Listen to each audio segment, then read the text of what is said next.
যেই রাত্রিটার মূল্যায়ন হয়েছে কেন আল্লাহ তাআলা সূরা কদরে আল্লাহ তাআলা ইরশাদ করতেছেন, আউযু বিল্লাহি মিনাশ শাইতানির রাজিম, বিসমিল্লাহির রহমানির রহিম, ইন্না আনজালনাহু ফি লাইলাতিল কদর ওয়া মা আদরাকা মা লাইলাতুল কদর লাইলাতুল কদরি খায়রুম মিন আলফি শাহর تنزل الملائكة والروح فيها بإذن ربهم من كل أمر سلام هي حتى مطلع الفجر আল্লাহ রাব্বুল আলামিন বলেন, নিশ্চয় আমি এটিকে অর্থাৎ কোরআনুল কারীমকে অবতীর্ণ করেছি ফি লাইলাতুল কদর, অর্থাৎ লাইলাতুল কদর আমি আল্লাহ রাব্বুল আলামিন এই পুরো কোরআনুল কারীমকে আমি আল্লাহ রাব্বুল আলামিন নাযিল করেছি। আল্লাহ রাব্বুল আলামিন লাওহে মাহফুজ থেকে তাফসীরে কিতাবে এসেছে, ইয়ানিল কোরআন আনজালাহু আল্লাহু মিনাল লাওহিল মাহফুজ ইলা সামাঈদ দুনিয়া। আল্লাহ রাব্বুল আলামিন লাওহে মাহফুজ থেকে আল্লাহ রাব্বুল আলামিন একসাথে এই লাইলাতুল কদরে সামাঈদ দুনিয়া অর্থাৎ বাইতুল ইজ্জাত, দুনিয়ার আসমানে আল্লাহ তাআলার একটা ঘর বাইতুল ইজ্জাত, যেখানে ফেরেশতারা সার্বক্ষণিক প্রদক্ষিণ করে, এই বাইতুল ইজ্জাতে আল্লাহ তাআলা একসাথে পুরো কোরআনুল কারীমকে এই লাইলাতুল কদরে আল্লাহ তাআলা নাযিল করে দিয়েছেন। সুবহানাল্লাহ। এরপরে এই বাইতুল ইজ্জাত থেকে দুনিয়ার আসমান থেকে 23 বছর আল্লাহ হাবিব সাল্লাল্লাহু আলাইহি ওয়াসাল্লামের নবুয়তি জিন্দেগিতে প্রয়োজনে ধাপে ধাপে প্রেক্ষাপটে কোরআনুল কারীম আল্লাহ তাআলা দুনিয়াতে নাযিল করেছেন। আল্লাহ তাআলা এই বাইতুল ইজ্জাত হচ্ছে দুনিয়ার আসমানে যে আল্লাহ তাআলার ঘর, এভাবে প্রত্যেকটি আসমানে আল্লাহ তাআলার ঘর রয়েছে। সপ্ত আসমানের উপরে বাইতুল মামুর, সেখানে আল্লাহ তাআলার ঘর, সেখানে ফেরেশতারা সার্বক্ষণ তারা প্রদক্ষিণ করতেছে। তো এই বাইতুল ইজ্জাত আল্লাহ তাআলা এই কোরআনুল কারীমকে নাযিল করেছেন কোন মাসে? আল্লাহ তাআলা সূরা বাকারায় আল্লাহ তাআলা আবার জানাইতেছেন, শাহরু রমাদানাল্লাযী উনজিলা ফীহিল কুরআন হুদাল লিন-নাসি ওয়া বায়িনাতিন মিনাল হুদা ওয়াল ফুরকান। আল্লাহ তাআলা জানাইতেছেন শাহরু রমাদান, এই মাহে রমজান মাস, এটা সেই মাস আল্লাযী উনজিলা ফীহিল কুরআন, যেই মাসে আমি আল্লাহ রাব্বুল আলামিন পুরো কোরআনুল কারীমকে আমি আল্লাহ তাআলা নাযিল করে দিয়েছি। তার মানে বোঝা গেল কোরআনুল কারীম নাযিলের মাস হচ্ছে মাহে রমাদানের মাস।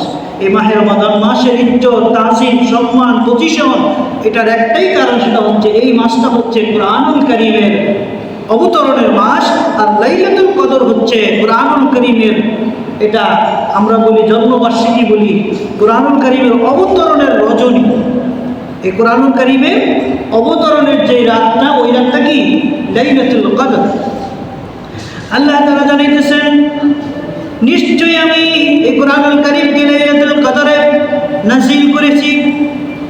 ওয়া মা আদরাকা মা লাইলাতুল কদর, হাবিব আপনি কি জানেন, আপনি কি জানেন এই লাইলাতুল কদরটা কি?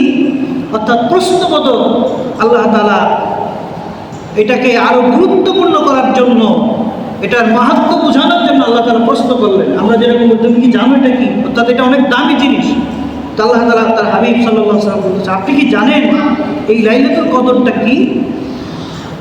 লাইলাতুল কদরি খায়রুম মিন আলফি শাহর, এই রাতটা হচ্ছে খায়র, উত্তম, মিন আলফি শাহর, হাজার মাস অপেক্ষা এই রাত্রিটা বেশি উত্তম, বেশি দামি। সুবহানাল্লাহ। হাজার মাস, আপনি হাজার মাস যদি ক্যালকুলেশন করেন তাহলে হাজার মাস সমান আসবে 83 বছর 4 মাস। কত বছর? 83 বছর 4 মাস, প্রায় 84 বছর। আল্লাহ তাআলা বলতেছেন খায়রুম মিন আলফি শাহর, এই হাজার মাসের চেয়ে উত্তম। 83 বছর 4 মাস ইবাদত অপেক্ষা কি বেশি, এর চাইতে বেশি, এর চাইতে উত্তম। এই রাতের বৈশিষ্ট্য কি? তানাজ্জালুল মালাইকাতু ওয়ার لينفخوا فيها بإذن ربهم من كل أمر আল্লাহ রাব্বুল আলামিনের আসমান রাজ্যের ফেরেশতারা লক্ষ লক্ষ ফেরেশতারা দলে দলে জমিনের বুকে আবির্ভূত হন। শুধু তাই নয়, ফেরেশতা সম্রাট হযরত জিবরাইল আলাইহিস সালাম, যিনি সমস্ত নবী আলাইহিস সালামদের কাছে ওহী নিয়ে আসতেন, বার্তা নিয়ে আসতেন, আল্লাহ তাআলার স্পেশাল ফেরেশতা। নবীজি সাল্লাল্লাহু আলাইহি ওয়াসাল্লামের ওফাত শরীফের পরে দুনিয়াতে তার আর কোনো কাজ নাই, কিন্তু আল্লাহ তাআলা এই বিশেষ রাত্রে জিবরাইল আলাইহিস সালামকেও আল্লাহ তাআলা পাঠায়। সুবহানাল্লাহ। শুধু তাই নয়, ফেরেশতারা আয়েশা তারা ইমানদার মুমিনদের সাথে তারা কর্মর্দন করেন, মুসাফা করেন, মুআনাকা কোলাকুলি করেন, তাদেরকে সালাম দেন। অর্থাৎ এই সবে কদরের রাত্রিতে চোখে পানি আসা, অন্তর বিগলিত হওয়া, এটা হচ্ছে ফেরেশতাদের সাথে মুআনাকা যাদের হয়ে যায় তাদের চোখে পানি চলে আসবে। জিবরিল আমিনের সাথে যার মুসাফা হয়ে যাবে, মুআনাকা হয়ে যাবে, তার অন্তরটা আল্লাহ বিগলিত করে দিবেন, নরম করে দিবেন, আল্লাহ তাকে মাফ করে দিবেন। সুবহানাল্লাহ। এই লাইলাতুল কদর এটি হচ্ছে হাজার মাস অপেক্ষা। এই সূরাটির একটি নাজিলের প্রেক্ষাপট রয়েছে।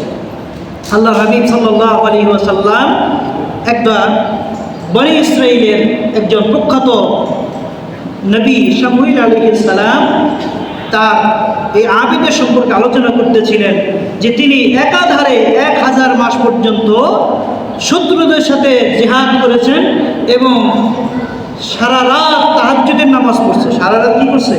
কিয়ামুল লাইল, তাহাজ্জুদের সালাত পড়ছে, আর সারাদিন শত্রুদের সাথে সশস্ত্র জিহাদ করছে।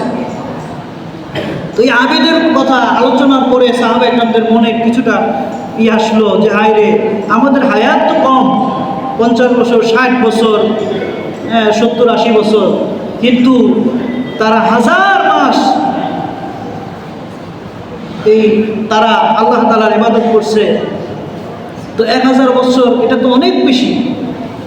তখন আল্লাহ রাব্বুল আলামিন এই আয়াতে কারিমা সূরা কদর নাযিল করে দিলেন যে হাবিব, আপনি আপনার সাহাবায়ে কেরামদেরকে জানিয়ে দেন যে আমি এমন একটা রাত্রি তাদেরকে দিয়েছি, লাইলাতুল কদরি খায়রুম মিন আলফি শাহর, এটা 1000 মাস অপেক্ষা উত্তম। সুবহানাল্লাহ। আচ্ছা, এখন বলেন, একটা রাত্রি যদি হয় 83 বছর 4 মাস, যদি একটা মানুষ হায়াত পায় 40 বছর, 50 বছর, তো আপনি 15 বছর বাদ দিয়ে এরপরে যে বয়স থাকে, যদি 10টা আপনি লাইলাতুল কদরও যদি পান, 10টা লাইলাতুল কদর পাইলে আপনি 850 বছরের উপরে ইবাদত করার সওয়াব আল্লাহ তাআলা আমল পাইছে।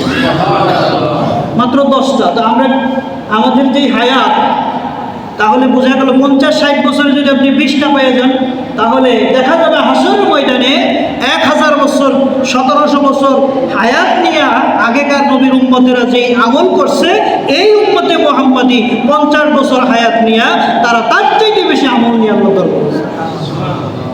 এই জন্য নবীজি বলছেন যে আমার উম্মতের দাম আল্লাহর কাছে কত বেশি। ইন্নাল জান্নাতা হুররিমাত আলাল উম্মতি, যে ইন্নাল জান্নাতা হুররিমাত আলাল আম্বিয়াই হাত্তা আদখুলাহা, যতক্ষণ না আমি রাসূল জান্নাতে যাব, কোন নবী জান্নাতে প্রবেশ করতে পারবে না, জান্নাত তাদের জন্য নিষিদ্ধ। ওয়া ইন্নাল জান্নাতা হুররিমাত আলাল উমামি হাত্তা তাদখুলাহা উম্মতি, আর আমার উম্মত যতক্ষণ জান্নাতের চৌখটে কদম রাখবে, পা না রাখবে, কোন নবীর উম্মত জান্নাতে যেতে পারবে না। সুবহানাল্লাহ।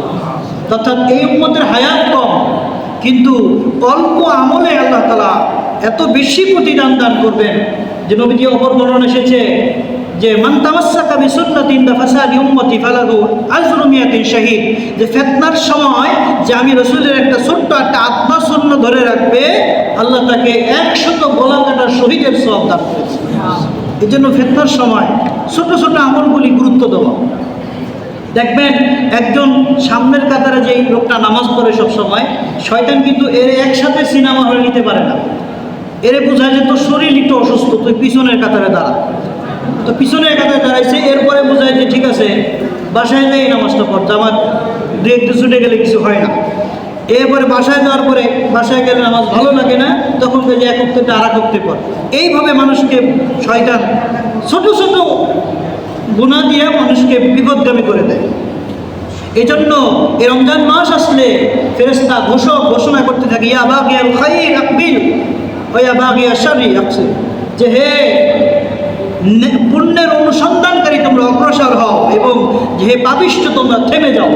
অর্থাৎ পাপ যত ছোটই হোক না কেন, ছোট থেকে ছোট, এটা করা যাবে না, এটা থেকে বেঁচে থাকো।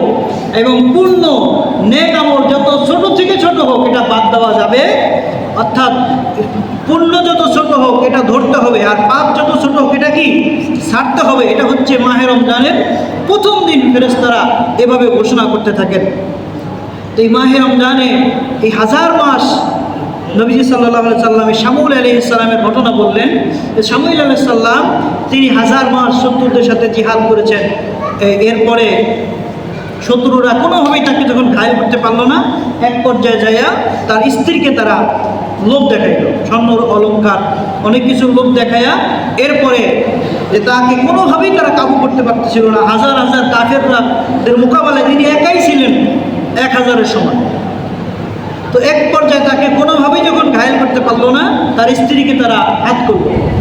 স্ত্রীকে বললো যে তুমি যাইয়া তোমার স্বামীকে এটা জিজ্ঞাসা করো যে তার দুর্বল পয়েন্টটা কোন জায়গায়, কিসে সে দুর্বল হবে। কোনো কিছুতেই তো তাকে ঘায়েল করতে পারি না, লোহার শিকল দিয়ে বাঁধি শিকলও ছিঁড়ে বের হয়ে যায়, কোনো কিছুতেই কি তাকে ঘায়েল করা যায় না। তো তখন তার স্ত্রী তাকে জিজ্ঞাসা করলো যে আপনার এত সূর্য বীর্য এত শক্তি আল্লাহ তাআলা দিয়েছেন, আচ্ছা এই শক্তির রহস্য কি, আপনি এমন কি জিনিস আছে যে আপনি দুর্বল হবেন। তখন তিনি বললেন যে না, এটা বলা তো নিষেধ। বলে যে আমি আপনার ঘরের মানুষ, আপনি আমার কাছে গোপন রাখবেন, আপনি কি আমাকে বিশ্বাস করেন না, ইত্যাদি ইত্যাদি দিয়ে বোঝাইছে। আদম আলাইহিস সালাম তার একটা নসিহত আছে যে নিজের স্ত্রীর কাছে কখনো গোপন কথা বলবো না, অর্থাৎ তাদের ভিতরে কথা থাকে না, তো যে কোনোভাবেই তোমার ক্ষতি হয়ে যেতে পারে, একান্ত কথা বলি এগুলি নিজের ভিতরে রাখা। তো তিনি এক পর্যায়ে বলে ফেললেন যে হ্যাঁ আমার একটা জিনিস আছে, ওনার চুল ছিল পা পর্যন্ত লম্বা লম্বা চুল ছিল, হচ্ছে যে এই চুল যদি কেউ কেটে এই চুল দিয়ে যদি আমার হাত পা কেউ বেঁধে ফেলতে পারে, কেবলমাত্র এভাবেই আমাকে হত্যা করা সম্ভব, আর বিকল্প কোনো রাস্তা নাই। স্ত্রী তো সুযোগ পেয়ে গেছে, যাইয়া কাফেরদের কাছে যাইয়া বলছে যে হ্যাঁ এটাই পাইছি সুযোগ। তখন ঘুমন্ত শামুল আলাইহিস সালামকে তার চুল কেটে তার হাত পা বেঁধে কাফেররা আনন্দ করতে করতে নিয়ে গেল। এরপর তাকে টুকরো টুকরো করে তাকে মেরে ফেলল। এরপর আল্লাহ তাআলার ইচ্ছা তিনি তাকে আবার জিহাদের জন্য সুযোগ দেবেন। আল্লাহ তাআলা ফেরেশতা জিবরাইল আলাইহিস সালামের মাধ্যমে তার টুকরো দেহগুলো একত্রিত করে আবার তাকে রূহ দিলেন, আবার তাকে এর চাইতে কয়েকশো গুণ শক্তি বাড়াই দিলেন। এরপরে শামুল আলাইহিস সালাম প্রথমে স্ত্রীকে মারার জন্য উদ্যত হইলেন। আল্লাহ বলেন যে মশা মাইরে হাত নষ্ট করো না, তোমাকে আমি পুনরায় জীবন দিছি জিহাদ করার জন্য, অতএব আবার জিহাদ করো। এরপরে তিনি আবার 1000 বছর তিনি 1000 মাস জিহাদ করলেন। তো এই যে শামুল আলাইহিস সালাম তার জিন্দেগিতে যে নেকি লাভ করেছেন, আল্লাহ তাআলা এই একটা রাত্রিতে আল্লাহ তাআলা উম্মতে মুহাম্মাদীকে তার চাইতে বেশি নেকি দান করেছেন। এই জন্য ভাইরা আমার, যে কথা বলছিলাম, এই মাহে রমজান মাস আমরা এই লাইলাতুল কদর এটার জন্য, এটা যদি আমরা পেতে চাই তাহলে আমাদের মেহনত করা, আমাদের কিছু ত্যাগ স্বীকার করা। শেষ দশক হচ্ছে মাহে রমজানের সবচাইতে গুরুত্বপূর্ণ। আর এখন চলতেছে মাগফিরাতের দশক, ক্ষমা নেওয়ার দশক। এই দশকে আমরা বেশি বেশি দোয়া করবো, আল্লাহুম্মা ইন্নাকা আফুউন তুহিব্বুল আফওয়া ফাআফু আন্নী। আল্লাহ আপনি ক্ষমাশীল, আপনি ক্ষমা করতে ভালোবাসেন, আপনি আমাকে ক্ষমা করে দেন। বেশি বেশি ক্ষমা চাই, চোখের পানি ছেড়ে দিয়ে আল্লাহর কাছে ক্ষমা চাইবেন। নবীজি ফরমান মা মিন আবদিন মুমিন ইয়াখরুজু মিন আইনাইহি দুমুউন ওয়া ইন কানা মিসলা রাসিল জবাবি মিন খাশিয়াতিল্লাহ। যে আল্লাহর কোনো বান্দা যখন আল্লাহর ভয়ে ক্ষমা চায় আল্লাহর কাছে চোখের পানি ছেড়ে দেয়, এই চোখের পানিটা মাছির মাথা পরিমাণ। মিন হুররি ওয়াজহাহু ইল্লা হারামাহুল্লাহু আলান নার। এটা নাকের ডগে আসার আগেই আল্লাহ তাআলা তার জন্য জাহান্নামটা হারাম করে দেয়। এই জন্য নিজের গুনাহকে স্বীকার করে আল্লাহ তাআলার কাছে ক্ষমা চাওয়া এই শেষ দশকের সবচেয়ে যেই আমলটির কথা বললাম, যে আল্লাহর হাবিব সাল্লাল্লাহু আলাইহি সাল্লাম জীবনে কখনো বাদ দেন নাই, জীবনে কি কখনো ছাড়েন নাই। আম্মা জান আয়েশা রাদিয়াল্লাহু তাআলা আনহা তিনি বর্ণনা করেন কানা ইয়াতাকিফুল আশারাল আওয়াখির মিন রমাদান হাত্তা তাওয়াফাল্লাহু আযজা ওয়া জাল্লা। নবীজি সাল্লাল্লাহু আলাইহি ওয়াসাল্লাম মৃত্যুর আগ পর্যন্ত শেষ 10 দিন ইতিকাফ করা কখনোই বাদ দেন নাই। এরপরে সুম্মা ইতাকাফা আসওয়াজুহু মিন বাদি। এরপর নবী সাল্লাল্লাহু আলাইহি সাল্লামের সহধর্মিণীগণ আমাদের আম্মা জান্নাত তারা ইতিকাফ করতেন। এজন্য এই 10 রাতে অর্থাৎ এই শেষ দশকে এতেকাফ করা। এতেকাফ অর্থাৎ হচ্ছে নিজেকে আটকে রাখা, মসজিদে আবদ্ধ রাখা, অর্থাৎ এতেকাফের পুরো সময়টাই ইবাদত।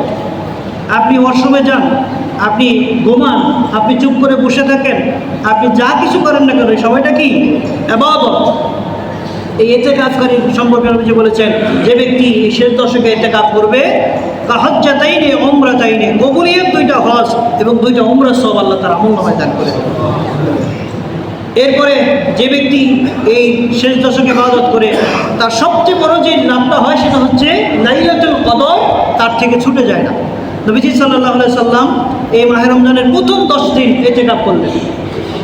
এরপরে নবীজি সাল্লাল্লাহু আলাইহি সাল্লাম পর্দার আড়াল থেকে নবীজি চেহারা মোবারক বের করে বললেন যে আমি প্রথম 10 দিন লাইলাতুল কদর অন্বেষণ করেছি, কিন্তু এই 10 দিনের ভিতরে এটা আমি খুঁজে পাইনি, অতএব আমি আরও 10 দিন ইতিকাফ করব। নবীজি সাল্লাল্লাহু আলাইহি সাল্লাম মাঝখানের 10 দিন ইতিকাফ করলেন। এরপর আবার নবীজি সাল্লাল্লাহু আলাইহি সাল্লাম মাথা বের করে এর পর্দার আড়াল থেকে বললেন যে আমি মাঝে 10 দিন ইতিকাফ করলাম, লাইলাতুল কদর অন্বেষণ করলাম, এই 10 দিনও কি আমি এটা পাইনি, অতএব আমি শেষের 10 দিনও ইতিকাফ করব। নবীজি সাল্লাল্লাহু আলাইহি সাল্লাম শেষ দশকে এই 10 দিন নবীজি ইতিকাফ করলেন। এরপর বললেন যে তোমরা এই শেষ দশকেই তোমরা লাইলাতুল কদর অন্বেষণ করো, তাহাররাও ফিল উইত্রি মিন আশরিল আওয়াখির মিন রমাদান, যে তোমরা যদি শেষ দশকে ইতিকাফ নাও করতে পারো, অন্তত পক্ষে শেষ দশকের যে বেজর রাত্রিগুলি, এই রাত্রিগুলিতে তোমরা লাইলাতুল কদর অন্বেষণ করো। সুবহানাল্লাহ। নবীজি সাল্লাল্লাহু আলাইহি ওয়াসাল্লাম যে আমাকে লাইলাতুল কদর কোন রজনী এটা আমাকে বলা হয়েছে, কিন্তু আল্লাহ তাআলা আমাকে ভুলিয়ে দিয়েছেন। এটা অনেক হিকমত আছে। যদি এটা নিশ্চিতভাবে মানুষ জানতো যে এই রাত্রিটাই লাইলাতুল কদর, তাহলে ওই রাত্রে যদি কেউ গুনাহ করতো, অন্যায় করতো, আল্লাহ তাআলা তার উপরে প্রকাশ্য গজব দিয়ে তাকে ধ্বংস করে দিতেন। এই জন্য এই রাতটা গোপন রাখা হয়েছে। যদি কেউ অজ্ঞতাসারে গুনাহ করে ক্ষমা চাইলে আল্লাহ তাকে মাফ করে দেবেন। তো এই রাত্রির ব্যাপারে আল্লাহ হাবিব সাল্লাল্লাহু আলাইহি সাল্লাম এই বেজর রাত্রির ব্যাপারে এসেছে। নবীজি সাল্লাল্লাহু আলাইহি সাল্লাম এই 23তম রাত্রিতে রাতের 1/3 নবীজি সাল্লাল্লাহু আলাইহি সাল্লাম এই সালাতুত তারাবি কিয়ামুল লাইলে অতিবাহিত করলেন। এরপরে নবীজি সাল্লাল্লাহু আলাইহি সাল্লাম পরবর্তীতে আবার 23-এর পরিকত 25 রাত্রিতে, অর্থাৎ রাতের অর্ধাংশ পর্যন্ত সালাতুত তারাবি কিয়ামুল লাইলে অতিবাহিত করলেন। এরপরে 27তম রজনীতে আল্লাহর হাবিব সাল্লাল্লাহু আলাইহি সাল্লাম একেবারে সারা রাত, প্রায় সারা রাত্র, সাহাবা একরাম বলেন যে আমরা সেহরি খাবো, মনে হচ্ছিল ওই সময়টা আমরা পাবো না। একেবারে লম্বা সময় নবীজি সাল্লাল্লাহু আলাইহি সাল্লাম এই কিয়ামুল লাইল করলেন সালাতুত তারাবির পরে। তো এই নামাজ পড়ার পরে নবীজি সাল্লাল্লাহু আলাইহি সাল্লাম বললেন যে তোমরা এই লাইলাতুল কদরের 27 রাত্রিটা সম্ভাবনা নয় বেশি, কিন্তু এই রাতটা এটা পরিবর্তিত হয়। তো বিশেষ করে শেষ দশকের বেজর রাত্রি, এই শেষ দশকের বেজর রাত্রি, অর্থাৎ আপনি 29 যদি হয় আপনার মাস হয়, তাহলে শেষ 10 দিন ধরলে 19 তারিখও কি জোর রাত্রেও পড়ে যায়। তো সেক্ষেত্রে আর জমহুর উলামায়ে কেরামের মতে 20 রমজানের পরে শেষ দশক, এই 10 দিন লাইলাতুল কদর অন্বেষণ করা। তো এই রাতগুলি অত্যন্ত গুরুত্বপূর্ণ, খুবই গুরুত্বপূর্ণ। এই জন্য এই লাইলাতুল কদর এটা যাতে আমাদের ছুটে না যায়, এই জন্য আমরা ছোট থেকে ছোট গুনাহ থেকে আমরা বেঁচে থাকবো, এবং ছোট থেকে ছোট যে নেক আমলগুলি, এই আমলগুলি আমরা করবো ইনশাআল্লাহ। যে কথা বলছিলাম, এই মাহে রমজান মাসে আমাদের আরও যে কাজগুলি রয়েছে, সাদাকাতুল ফিতর, এই সাদাকাতুল ফিতর এটাকে নবীজি ইরশাদ করেছেন যাকাতুল ফিতর। এই যাকাতুল ফিতর এই বছরে সর্বনিম্ন যেটা 110 টাকা নির্ধারণ করা হয়েছে, এবং যেটা পনির দিয়ে আদায় করা হয় সর্বোচ্চ 2805 টাকা। এটা যদি আপনি বেশি দেন সমস্যা নাই, কিন্তু বাজার দর হিসেবে সর্বনিম্ন যেটা 110 টাকা নির্ধারণ করা হয়েছে, এটা হলো গমের হিসাব করে। এরপরে খেজুরের হিসাবে এর চেয়ে বেশি আসবে আপনার জবের হিসাবে এসে বেশি, খেজুর, তারপরে পনির, এইভাবে ধাপে ধাপে বেশি আসে। তো আমাদের যাদের সামর্থ্য আছে আমরা এই ফিতরটা, সদকাতুল ফিতরটা, এটি ঈদের 2-1 দিন আগে দেওয়া সবচেয়ে ভালো। নবীজি ফরমান মান আদ্দাহা ক্বাবলা সালাতি, যেটা যারা এটি ঈদের নামাজের আগে আদায় করবে তারা যাকাতুল মাকবুলা, এটা কবুলিয়াত জাকাত হিসেবে হবে। আর এটা যদি ঈদের পরে আদায় করে তাহলে এটা ফাহিয়া সাদাকাতুম মিনাস সাদাকা, এটা সাধারণ সদকা হিসেবে গণ্য হবে, এটি বিশেষ সব লাভ করা সম্ভব হবে না। তো এই জন্য আল্লাহর হাবিব সাল্লাল্লাহু আলাইহি ওয়াসাল্লাম এই ইতিকাফের কথা বলছিলাম, যে ইতিকাফটা হচ্ছে কেমন, কোনো দানবীরের ঘরের দরজায় পড়ে থাকা, যে আপনি আমাকে মারেন, কাটেন, গালিগালাজ করেন, যাই করেন, আমি আপনার দরজা থেকে, আপনি যতক্ষণ পর্যন্ত আমার সমস্যার সমাধান না করবেন, আমার চাওয়া বস্তু আমাকে না দেবেন, আমি আপনার দরজা ছাড়ব না। অর্থাৎ আল্লাহ তাআলার ঘরে আপনি অনশন করতেছেন। ইতিকাফটা হচ্ছে কি, আপনি আল্লাহর ঘরে অনশন করতেছেন যে আল্লাহ দুনিয়া আখিরাতের যত ঝামেলা আছে, বিপদ আছে, আপনার পেরেশানি আছে, এগুলি যতক্ষণ আপনি দূর না করবেন ততক্ষণ আপনার ঘর থেকে যাব না। অর্থাৎ আল্লাহর ঘরে আপনি আল্লাহকে পাওয়ার উদ্দেশ্যে, মালিককে খুশি করার উদ্দেশ্যে আপনি অনশন করতেছেন। এটা খুবই মূল্যবান একটা বিষয়। আজকে আমাদের দামি জিনিস যদি হারিয়ে যায়, মনে করেন আপনার একটা গুন্ডা মোটরসাইকেল হারিয়ে গেছে, আপনার অবস্থাটা কী হয়? চেহারার দিক তাকান যায় না, পাগলের মতো হয়ে যান আপনি। একটা দামি অলংকার হারাই গেলে মা বোনদের কান্না করতে করতে যখনই মনে করে তখনই কান্না করে।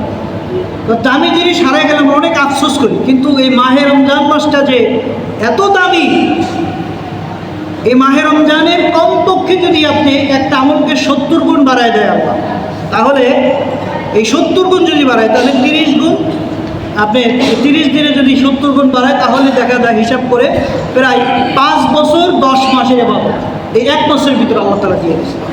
কত বছর? যদি 70 গুণ আল্লাহ বাড়ায় তাহলে কি 5 বছর 10 মাস, 1 মাসে যদি 70 মাস হয় তাহলে 5 বছর 10 মাস ইবাদত করা। আর লাইলাতুল কদর এটা তো 1000 মাস অপেক্ষা উত্তম। আর এই মাসটা হচ্ছে আপনার পুরো জিন্দেগিটা পরিবর্তনের একটা মাস। নবীজি ইরশাদ করেন যে রমজান মাস যা শান্তিতে কাটবে, বাকি 11 মাসও কি শান্তির সঙ্গে সুস্থির সঙ্গে কাটবে। আর এই মাস যার অস্থিরতায় কাটবে, এই মাস যার অশান্তিতে কাটবে, বাকি 11 মাসও কি অশান্তির ভিতরে থাকবে।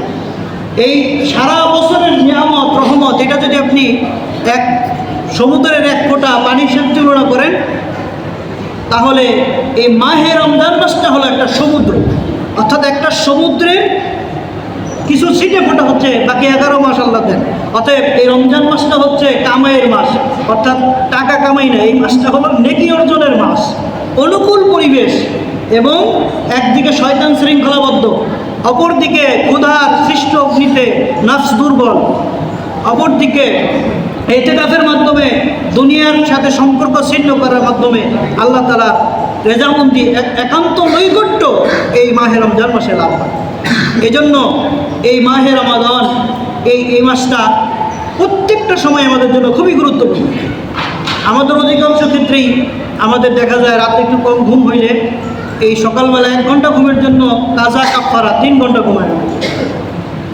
এরপরে দেখা যায় আপনার দিনের বেলা কিছু সময় আমরা অনাহারে থাকি কয়েক ঘন্টা, এরপরে দেখা যায় ইফতারে খায়, ইফতারের নামাজের পরে খায়, মাগরিবের পরে, আবার এশারের পরে, আবার ঘুমানোর আগে, আবার সেহরির সময়। অর্থাৎ আপনি অন্য দিন খাইতেন 3 বেলা, তো 1 বেলা কম খাওয়ার কারণে দেখা গেল রমজান মাসে খাইছে 7 বেলা। তার মানে কাজা কাফারা সহ আদায় হয়ে গেছে। তো রমজান মাসটা আল্লাহ দিয়েছে কি কম খাওয়ার জন্য না? তাহলে এই কম খাওয়ার, অর্থাৎ নাফস কেবলমাত্র ক্ষুধার পেড়িতেই নাফস দুর্বল। নবীজি বলছেন তোমাদের প্রত্যেকের ভিতরে শয়তানের চলাচলের রাস্তা আছে, তোমরা ক্ষুধা এবং পিপাসার মাধ্যমে শয়তানের চলাচলের রাস্তাকে সংকীর্ণ করে দাও, বন্ধ করে দাও। অর্থাৎ নাফস দুর্বল হলে শয়তানের কোনো ক্ষমতা তার উপরে থাকে না। তো এই রমজান মাস আল্লাহর হাবিব সাল্লাল্লাহু আলাইহি ওয়াসাল্লাম বলছেন যে এই মাসে যে গুনাহ মাফ করাইতে পারলো না, ওই লোকটার ধ্বংস অনিবার্য। জিবরিল আমিন দোয়া করছেন যে আল্লাহ সে ধ্বংস হোক যে রমজান মাস পাইবে, গুনাহ মাফ করাইতে পারলো না। নবীজি বলছেন আল্লাহুম্মা আমিন, আল্লাহ আপনি কবুল করেন। তো এই জন্য এই লাইলাতুল কদর যদি আমাদের নসিবে হয়ে যায়, এই রাত্রে আল্লাহ তাআলা মুশরিক ব্যতীত, যারা আল্লাহর সাথে শরীক অংশীদার স্থাপন করে ওই লোক ব্যতীত, এবং মা বাবার অবাধ্য সন্তান, এদেরকে আল্লাহ মাফ করেন না। মা বাবার অবাধ্য সন্তান, আত্মীয়তার সম্পর্ক ছিন্নকারী, মুশরিক, এই লোকদেরকে আল্লাহ ক্ষমা করেন না। এই জন্য আমাদের এই শিরক থেকে আল্লাহ তাআলা আমাদেরকে হেফাজত করেন, সকলে বলুন আমিন। আর মা বাবা যাদের জীবিত আছে, মা বাবার সাথে সবচেয়ে সুন্দর আচরণ করুন, সবচেয়ে নম্র ভদ্রতা, অর্থাৎ তুমি যতটুকু কাটিয়েছি জানো ততটুকু সবচেয়ে সুন্দর আচরণ। নবীজির কাছে সাহাবী বলছে, হুজুর আমার কাছে সবচেয়ে দামি আচরণ, সবচেয়ে সুন্দর আচরণ আমি কার সাথে করবো? কলা উম্মুকা, কলা সুম্মামান, এরপরে কে? নবীজি বললেন কলা উম্মুকা, কলা সুম্মামান, এরপরে কে? নবীজি 3 বার বললেন তোমার মা, চতুর্থবারে বললেন কলা আবুকা, তোমার বাবা। তো এই জন্য মা বাবার সাথে সুন্দর আচরণ করা, মা বাবার দোয়া নেওয়া, যাদের জীবিত আছে। আর যাদের মা বাবা চলে গেছে, প্রত্যেক নামাজে দোয়া করবে, রাব্বির হামহুমা কামা রাব্বায়ানি সগীরা, জয় আল্লাহ আমার মা বাবাকে আপনি ওইভাবে প্রতিপালন করেন, কামা রাব্বায়ানি সগীরা, যেমনিভাবে আমাকে আমার ছোটোবেলায় আমাকে তারা যেভাবে বিন্দু পরিমাণ কষ্ট দেয় নাই, আমাকে যেভাবে তারা লালন পালন করছে, আপনি তাদেরকে আপনার রহমতের কোলে তাদেরকে আপনি ওইভাবে রহমতের নজরে রাখেন। এভাবে মা বাবার জন্য দোয়া করা, দান সাদাকা করা, মা বাবা যদি ঋণী থাকে তাদের ঋণ পরিশোধ করা, তাদের ওসিয়ত পূরণ করা। এভাবে মা বাবা দুনিয়া থেকে চলে যাওয়ার পরেও মা বাবার সাথেও কি সদ্ব্যবহার করার সুযোগ আছে। মা বাবার আত্মীয় স্বজন, মায়ের কোলের যত আত্মীয় স্বজন, বাবার কোলের আত্মীয় স্বজন, যাদের সাথে মায়ের ভালো সম্পর্ক, বাবার ভালো সম্পর্ক, তাদের সাথেও সুসম্পর্ক রাখা, তাদেরকে সালাম বিনিময় করা, মেহমানদারি করা, তাদের খোঁজ খবর নেওয়া, এটা নবীজি বলেন যে মা বাবার সাথে সদ্ব্যবহার করার সব আল্লাহ এর উসিলা আল্লাহ দান করে দেবেন। এই জন্য এই মাহে রমজান মাসের অল্প কিছুদিন বাকি আছে, আমরা এই শেষ দশকে সবচেয়ে গুরুত্বপূর্ণ সময়, মাহে রমাদানের সবচেয়ে দামি সময়, যেই শেষ দশকে নবীজি সাল্লাল্লাহু আলাইহি সাল্লাম সারা রাত জাগতেন। অন্য অন্য সময় কিয়ামুল লাইলের আগে পরে কিছু বিশ্রাম বা ঘুমাইতেন, কিন্তু শেষ দশকে কি নিজেও জাগতেন এবং পরিবারের সবাইকে আম্মাজানদেরকেও জাগ্রত করতেন এই লাইলাতুল কদরের অন্বেষণে, যেটি 1000 মাস অপেক্ষা উত্তম। যে কথা বলছিলাম, যদি 20টা রাত জুটে যায়, দেখা যাবে 1700-1800 বছরের ইবাদত আপনার আমলনামায় যোগ হয়ে গেছে। এর সাথে তো ফরজ, ওয়াজিব, সুন্নাহ, মুস্তাহাব তো আছেই, এর সাথে অতিরিক্ত কি আপনি দেখা যাবে অন্য নবীর উম্মতের 1000 বছর হায়াত পাইছে, কিন্তু আপনি 60 বছর জিন্দেগিতে আপনি 2000 বছরের ইবাদতের সওয়াব আল্লাহ পাকে দিয়েছে। এই জন্য এই শেষ দশকে আমরা গুরুত্বের সঙ্গে, আমরা আমলের সঙ্গে যে থাকতে পারি, আল্লাহ আমাদের সকলকে তৌফিক দেন, সকলগুলো না আমিন। মাহে রমাদানের সবচেয়ে গুরুত্বপূর্ণ যে সময়, সবচেয়ে গুরুত্বপূর্ণ যে সময়টা, সেই সময়টা হচ্ছে এই মাহে রমাদানের শেষ দশক, শেষ দশকের রাতগুলি। এটা হচ্ছে মাহে রমজান মাসের সবচেয়ে গুরুত্বপূর্ণ সময়। হযরত আয়েশা সিদ্দিকা রাদিয়াল্লাহু তাআলা আনহা থেকে বর্ণনা এসেছে, আল্লাহর হাবিব সাল্লাল্লাহু আলাইহি ওয়াসাল্লাম ইযা দাখালাল আশর, যখন এই শেষ দশক উপস্থিত হতো, নবীজি সাল্লাল্লাহু আলাইহি ওয়াসাল্লাম আহিয়াল লাইল, সারা রাত নবীজি জাগ্রত থাকতেন। অর্থাৎ মাহে রমাদানের প্রথম যে 20 দিন আল্লাহর হাবিব সাল্লাল্লাহু আলাইহি ওয়াসাল্লাম কিয়ামুল লাইল, সালাতুত তারাবিহ এর আগে, এই কিয়ামুল লাইলের আগে বা পরে কিছু সময় বিশ্রাম নিতেন, ঘুমোতেন। কিন্তু শেষ দশকে নবীজি সাল্লাল্লাহু আলাইহি ওয়াসাল্লাম তিনি রাত্রে ঘুমাইতেন না, সারা রাত জাগ্রত থাকতেন। এবং শুধু তাই নয়, ওই কথা আহলাহু, এবং নবীজি সাল্লাল্লাহু আলাইহি ওয়াসাল্লাম তার পরিবার পরিজনদেরকেও জাগ্রত করতেন, জাগ্রত রাখতেন। আল্লাহর হাবিব সাল্লাল্লাহু আলাইহি ওয়াসাল্লাম কি করতেন? শেষ দশকে এই পুরো 10 দিনই নবীজি রাত্রি জাগরণ করতেন এবং আম্মিজানদেরকেও জাগরণ করাইতেন, জাগাই দিতেন এই শেষ দশকে। এবং এসেছে ওয়াজাদ্দা ওয়াশাদ্দা, যে নবীজি সাল্লাল্লাহু আলাইহি ওয়াসাল্লাম প্রফুল্লতার সাথে, আন্তরিকতার সাথে এবং উৎফুল্লতার সাথে নবীজি কোমরে লুঙ্গি শক্ত করতেন, অর্থাৎ উদ্দীপনার সাথে এই 10 দিন নবীজি সাল্লাল্লাহু আলাইহি সাল্লাম নবীজি ইবাদত করতেন।